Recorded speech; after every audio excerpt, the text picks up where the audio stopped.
महाराष्ट्रामध्ये गडवरून जो वाद चालू आहे आरक्षण उपवर्गीकरणाचा, त्याकडे तुम्ही कसं पाहता? खरंच आरक्षण उपवर्गीकरणाची गरज आहे का? या ठिकाणी आरक्षणामध्ये उपवर्गीकरण लागू करण्याचा RSSचा जो अजेंडा आहे तो आरक्षण संपवण्यासाठी आहे. मुळात RSSचा जन्म हा संविधान आणि आरक्षण संपवण्यासाठी झालेला आहे. ज्या RSSने 80 वर्ष देशाचा झेंडा मानला नाही ते सामाजिक न्यायाची भाषाच करू शकत नाहीत. मुळात छत्रपती राजर्षी शाहू महाराज, महात्मा फुले, डॉक्टर बाबासाहेब आंबेडकरांनी आम्हाला जे सामाजिक न्यायाचं स्वातंत्र्य दिलं, आर्थिक स्वातंत्र्य दिलं, ते RSSच्या कायम डोळ्यात खुपत राहिलेलं आहे. म्हणून धर्मसत्तेच्या माध्यमातून आरक्षण हिरावून घेण्यासाठी अनुसूचित जातीत भांडणं लावायचे, OBC मराठामध्ये भांडणं लावायचे आणि हे मिळालेलं आरक्षणच भांडणामध्ये संपवायचं, हाच एकमेव षडयंत्र आहे. उपवर्गीकरणाची कोणतीही गरज नाही आणि उपवर्गीकरण करायचं आहे तर पारदर्शकता नाही. बदर समितीचा अहवाल संदिग्ध का ठेवला, तो बाहेर का काढला नाही, तुम्ही कोणत्या जातीवर अन्याय करणार आहेत? त्याच्यामुळे हे सगळं संदिग्ध ठेवून केवळ सामाजिक द्वेष आणि महाराष्ट्रात दंगली घडावात हाच RSSचा अजेंडा आहे. याला सर्वस्वी मोहन भागवत जबाबदार आहे. राष्ट्रीय स्वयंसेवक संघाच्या एका स्वयंसेवकांनी मुंबईच्या आझाद मैदानावरून फुले शाहू बाबासाहेब हे महाराष्ट्राचे नाहीत असं विधान करून महाराष्ट्रातलं वातावरण दूषित केलं आहे आणि याच्या मागे मोहन भागवत हे मास्टरमाइंड आहेत, रेशीमबाग हे मास्टरमाइंड आहेत आणि त्याच्यामुळे यांना कुणालाही आरक्षण द्यायचं नाही, उलट जे दिलं आहे ते संपवायचं आहे, हाच त्यांचा अजेंडा आहे. बदर समितीमध्ये काय होतं ते जनतेपर्यंत बदर समितीमध्ये काय लिहिलेलं होतं ते कळालंच नाही आणि ते एकदम गुपित ठेवण्यात आलं. नाही, बदर समितीमध्ये काय होतं हे गुपित ठेवल्यामुळंच हा जो काय आज महाराष्ट्रातला सामाजिक द्वेष निर्माण झाला आहे तो त्याला कारणीभूत आहे. त्याच्यामुळे सरकारच त्या ठिकाणी संदिग्धता पाळतंय, सरकार ठोस भूमिका घेत नाही.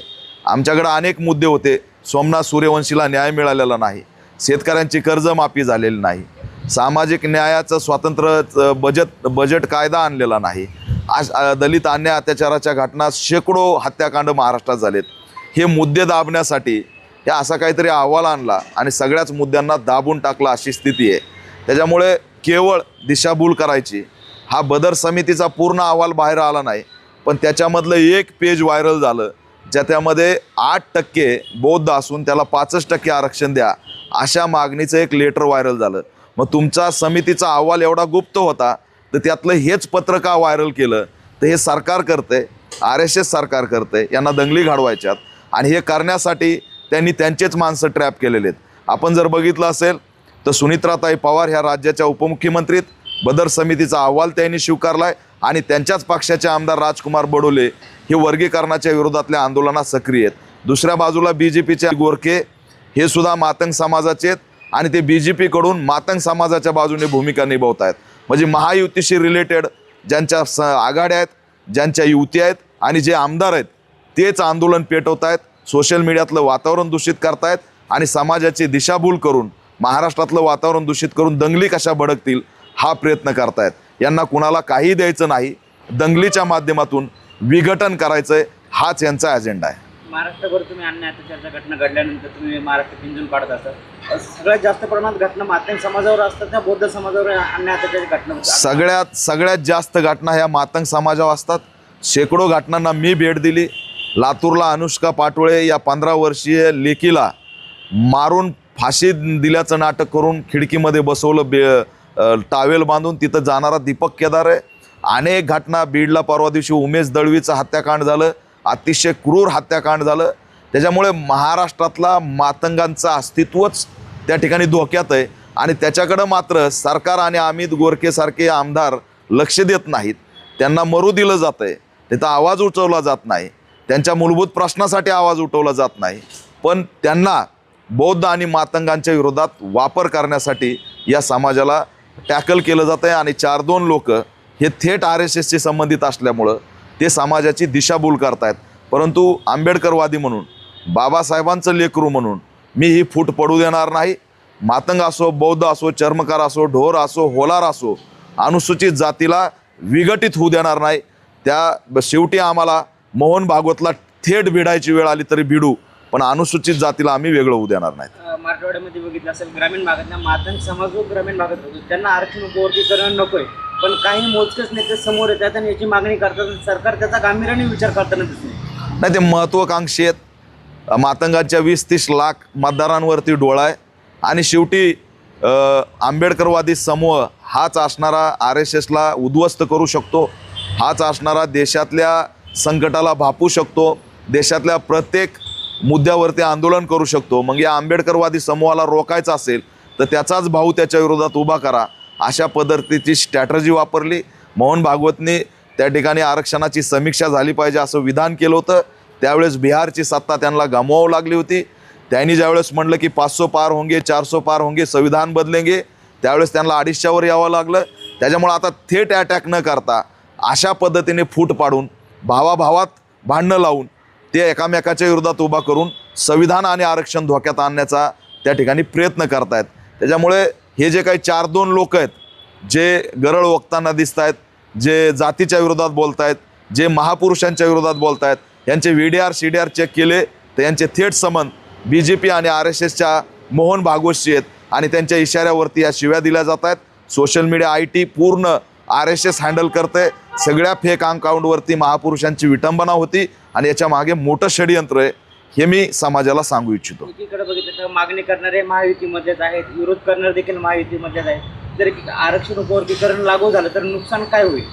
आरक्षण उपवर्गीकरण जर लागू झालं संदिग्धपणे तर त्याच्यामध्ये संभ्रम निर्माण होऊन कायमस्वरूपी त्या ठिकाणी सामाजिक दरी निर्माण झाल्याशिवाय राहणार नाही आणि ते निर्माण करण्याचं काम हे सरकार करतं आहे. त्यांना आम्ही आव्हान करतोय की अनुसूचित जातीचे जे काही नेते असतील सर्व, म्हणजे जसे बौद्ध समाजाचे मोठ्या प्रमाणात आदरणीय बाळासाहेब आंबेडकर हे लीडरशिप करतात, तशा नेत्याच्या नेतृत्वात सर्वपक्षीय मुख्यमंत्र्याच्या नेतृत्वात मंत्रालयात आधी त्या ठिकाणी बैठक घ्यावी आणि तो अहवाल समोर ठेवून समाजाला विश्वासात घेऊन चर्चा करावी. पण ते त्यांना करायचं नाही. कुणावर तरी अन्याय करून भडका उडवून त्या ठिकाणी दंगली पसरवायच्यात म्हणून ते चर्चेला बोलवत नाही. आपण मराठा आरक्षण OBC आरक्षणाचा वाद बघितला असेल तर त्यांचं शिष्टमंडळ मुख्यमंत्री घेऊन बसतात. मग आंबेडकरवाद्यांचं अनुसूचित जातीचं शिष्टमंडळ का घेऊन बसले नाहीत? कारण त्यांना या ठिकाणी जी राजकीय ओळख हा समूह निर्माण करतोय ती ओळख पुसायची आणि जातीपुरतं मर्यादित ठेवून आम्हाला सीमित करायचं आहे, हा त्यांचा अजेंडा आहे. SC ST ही क्लब ताकद देशातली सत्ता बदलू शकते हे त्यांच्या डोळ्यात खूपत आहे. आंबेडकरी चळवळीतील कार्यकर्ता अभ्यासू आणि संविधानाचं ज्ञान असल्यामुळे मुख्यमंत्री त्यांना बैठकीला घेऊन बसत नाहीत का? नाही, ते ठरलेलंच आहे. मुख्यमंत्र्याला माहीत आहे की यांना अभ्यास आहे, यांना जर बसवलं तर मातंग समाज आणि बौद्ध समाज भांडणं लागणार नाहीत म्हणून ते बसवत नाहीत. त्याच्यामुळे त्यांना भांडणंच लावायचे म्हणून ते चर्चा करायला तयार नाहीत. कोणत्याही आंदोलनाला रिप्लाय देत नाहीत. फक्त त्या ठिकाणी अमित गोरखे यांच्या नेतृत्वात जे जे आंदोलनं होतील त्याला ते रिप्लाय देत आहेत आणि बौद्ध समाजाच्या एकाही आंदोलनाला ते रिप्लाय देत नाहीत. त्यांच्या जर मनात असं काही नसतं तर त्यांनी सगळ्या समूहाचे निवेदनं स्वीकारले असते, भूमिका समजून घेतली असती आणि सामाजिक सलोखा जो राज्यात बिघडतोय, त्यांच्याकडे गुप्तचर यंत्रणा आहे, त्यांना दिसत नाही का? महामानवांना शिव्या दिल्या जात आहेत, महापुरुषांना शिव्या दिल्या जात आहेत, जातीला शिव्या दिल्या जात आहेत. म्हणजे उद्या आग लागल्यावर गुप्तचर यंत्रणा बाहेर येणार आहे का? गृह विभाग झोपलाय का? आमच्याकडे IB आहे, आमच्याकडे गुप्तचर यंत्रणा, ती कुठं आहे? सोशल मीडियावर ज्यावेळेस या सरकारच्या विरोधात आम्ही भूमिका घेतो त्यावेळेस 2 मिनिटात तुमची नोटीस येते आणि आज सगळं वातावरण दूषित झालं. गृह विभाग कुठं आहे? त्याच्यामुळं गृहमंत्रीच महाराष्ट्रामध्ये दंगली घडवत आहेत कारण ते RSSचं आहेत. याचं असणारं दुर्दैव वाटतं. भीमा कोरेगाव लादली, परभणी लादली, सोमनाथ सूर्यवंशी मारला, त्याला तर न्याय दिलाच नाही 2.5 वर्ष झालं. पण प्रत्येक कोम्बिंगमध्ये आमच्या आया बहिणींना मारण्याचं काम करायचं आहे. प्रत्येक कोम्बिंगमध्ये 40-50 हजार पोरांचं आयुष्य बर्बाद करायचं आहे आणि यांचं डिजिटायझेशन त्या ठिकाणी आता आमदाराला स्कॅन केल्याशिवाय आतमध्ये एंट्री नाही. ही स्कॅनिंग पद्धत उद्या बसस्टँडला येणार आहे, एअरपोर्टला येणार आहे, तुमच्या मॉलमध्ये येणार आहे. मग त्या स्कॅनिंगमध्ये आमचा पोरगा गुन्हेगार म्हणून दिसावा म्हणून आमचं रेकॉर्ड सुनियोजित कट करून उद्ध्वस्त केलं जातं आहे. हा सर्वात मोठा धोका आमच्या पुढे आहे. त्याच्यामुळे दंगलीला समाजाने पुढं जाऊ नये. दंगल ही परवडणारी नाही आहे. भावनिक करून आपलं पूर्ण कॅरेक्टर आणि आयुष्य उद्ध्वस्त करण्याचा हा व्यापक षडयंत्र आहे असं मी समाजाला आव्हान करतोय. सरकारच्या आमदारांवरती, महायुतीच्या लोकांवरती विश्वास ठेवू नका. सावध राहा, सतर्क राहा आणि सामाजिक ऐक्य जपा, हे मी आपल्या माध्यमातून आवाहन करतो. आपण बघितलं असेल आरक्षण उपवर्गीकरणाचा जसा विषय चर्चेला आला तेव्हापासून मातंग आणि बौद्ध बांधवांमध्ये सोशल मीडियाच्या माध्यमातून वैयक्तिकरित्या वाद व्हायला लागलेत, भांडणं व्हायला लागलेत, काही ठिकाणी यांची देखील दाखल झाल्याचे प्रकार समोर आलेले. यांना आव्हान कसं करायला दोन्ही समाज? नाही, महत्त्वाकांक्षी आणि प्रसिद्धी पिपासू काही लोक आहेत ज्यांना प्रसिद्धीसाठी या पद्धतीने ते चाललेत. पण ही प्रसिद्धी परवडणारी नाही, ही दरी निर्माण करणारी आहे. तुम्हाला लढायचं आहे तर त्या प्रतापगडचा तो राजा भैया संविधान फाडतो म्हणला, त्याच्या विरोधात बोला ना. तिथं तुम्ही बोलत नाही, तिथं दीपक केदार बोलला तर UPत गुन्हा दाखल झाला. म्हणजे खऱ्या शत्रूच्या विरोधात बोलायचा बुडात दम नाही. म्हणून लहान लहान मातंग समाज असेल, बौद्ध समाज असेल, यांना टार्गेट करायचं. अरे तुमच्यात हिंमत आहे तर मोहन भागवतला टार्गेट करा, तुमच्यात हिंमत आहे तर RSSला टार्गेट करा, तुमच्यात हिंमत आहे तर मनुवादाला टार्गेट करा. संविधानवाद्यांचा जर कोण शत्रू असेल तर तो मनुवादी आहे, आणि बहुजनांचा कोण शत्रू असेल तर ते RSS आहे. इथं भिडा ना, इथं ताकद लावा, पण तिथं लावणार नाहीत. घरातल्या भावाला मारणं सोपं असतंय, पण बाहेरच्या शत्रूला टच करणं अवघड असतंय. ते काम फक्त आज पॅन्थर करते, बाकी कुणी करत नाही. शॉर्टकट प्रसिद्धी मिळवणारे हे जे काही निर्माण झालेत त्यांनी हा सगळा वातावरण दूषित केला आहे. आणि दुर्दैवाने आंबेडकरी चळवळीचं नेतृत्व या मागणीमध्ये इन्व्हॉल्व नाही. त्याच्यामुळे हे भरकटलेली आंदोलनाची अवस्था एकंदरीत झालेली, आणि त्याचा असणारा परिणाम सामाजिक ऐक्य दूषित करण्यात होतोय, हे दुर्दैव आहे. एकीकडे बघितलं संविधानामध्ये खाडाखोड करून महाविकास आघाडीचे खासदार देखील महायुतीमध्ये घेण्यात आलेले. म्हणजे केंद्रातलं विरोधी पक्ष आहे आणि राज्यातले विरोधी पक्ष नेमकं करतो काय? एवढं मोठं घडामोडी तो कुठेही विरोध करताना दिसून येतो.